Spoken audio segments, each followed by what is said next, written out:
நீலகிரி மாவட்டம் பந்தலூரில் கரடுமுரடான போக்குவரத்து வசதி இல்லாத மலை கிராமத்தில் வீடு வீடாக சென்று போலியோ சொட்டு மருந்து ஊற்றும் பணியில் மாவட்ட சுகாதாரத்துறை ஊழியர்கள் ஈடுபட்டனர்.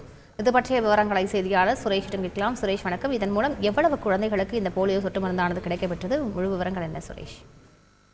வணக்கம். நீலகிரி மாவட்டம் கூடலூரை அடுத்துள்ள கூடலூர் மற்றும் பந்தலூர் தாலுகாவிற்கு உட்பட்ட அடர்ந்த வனப்பகுதியில் வாகனங்கள் செல்ல முடியாத பழங்குடியின கிராமங்கள் அதிக அளவில் உள்ளது. நேற்று 5 வயதிற்கும் குழந்தைகளுக்கு போலியோ சொட்டு மருந்து கொடுக்கும் முகாம் தமிழகம் முழுவதும் நடைபெற்றது. இதில் பெரும்பாலான பழங்குடியின கிராம மக்கள் வாகன வசதி இல்லாத சொட்டு மருந்து கொடுக்கும் முகாமிற்கு வர முடியாத சூழ்நிலை ஏற்பட்டது. அதனைத் தொடர்ந்து நேற்று மாலை 5 மணிக்கு மேல் அந்தந்த கிராமங்கள் நடந்தே சென்று சுகாதாரத்துறையினர் அந்த குழந்தைகளுக்கு போலியோ சொட்டு மருந்தை வழங்கினர். ஆனால் மீண்டும் கணக்கெடுக்கும் பணியின் போது ஏராளமான பழங்குடியினர் போலியோ சொட்டு மருந்துக்கு பயந்து வீட்டில் பதுங்கியிருந்ததும் வீட்டை விட்டு வெளியே சென்றதும் தெரிய வந்தது. இதனைத் தொடர்ந்து இன்று அதிகாலை அவர்கள் வேறு எங்கும் சென்று விடாமல் இருப்பதற்காக அதிகாலையில் தயாரான சுகாதார ஆய்வாளர் யோகராஜ் தலைமையிலான சுகாதாரத்துறை குழுவினர் ஒவ்வொரு கிராமங்களுக்கும், குறிப்பாக வனவிலங்குகள் அதிகமாக நடமாடக்கூடிய பகுதிகளில் வசிக்கும் பழங்குடியின கிராமங்கள் நேரில் சென்றனர்.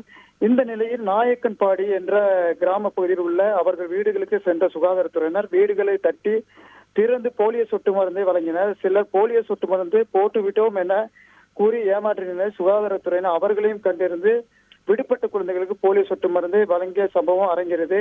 குறிப்பாக தமிழகத்தின் பிற பகுதிகள் முழுவதும் நேற்று ஒரே நாளில் முடிந்த நிலை கூடலூர் பகுதியில் வாழும் பழங்குடியினர்கள் தங்கள் அறியாமையால் போலியோ சொட்டு மருந்தை குழந்தைகள் கொடுப்பதற்கு பயந்து தயக்கம் காட்டிய நிலையில் சுகாதாரத்துறையினர் இரவு பகல் பாராமல் குறிப்பாக யானைகள் மற்றும் வனவிலங்குகள் வாழக்கூடிய பகுதிக்கு நேரடியாக சென்று போலியோ சொட்டு மருந்து கொடுத்தது நிகழ்ச்சியை ஏற்படுத்தியது. தொடர்ந்து இன்று ஒரு நாள் முழுவதுமாகவே விடுபட்ட அனைத்து குழந்தைகளுக்கும் போலியோ சொட்டு மருந்து கொடுப்பதற்கான பணிகள் தொடர்ந்து நடைபெற்று வருகிறது. முழு விவரங்களுக்கு நன்றி சுரேஷ். செய்திகளை உடனுக்குடன் தெரிந்து கொள்ள உடனே சப்ஸ்கிரைப் பண்ணுங்க.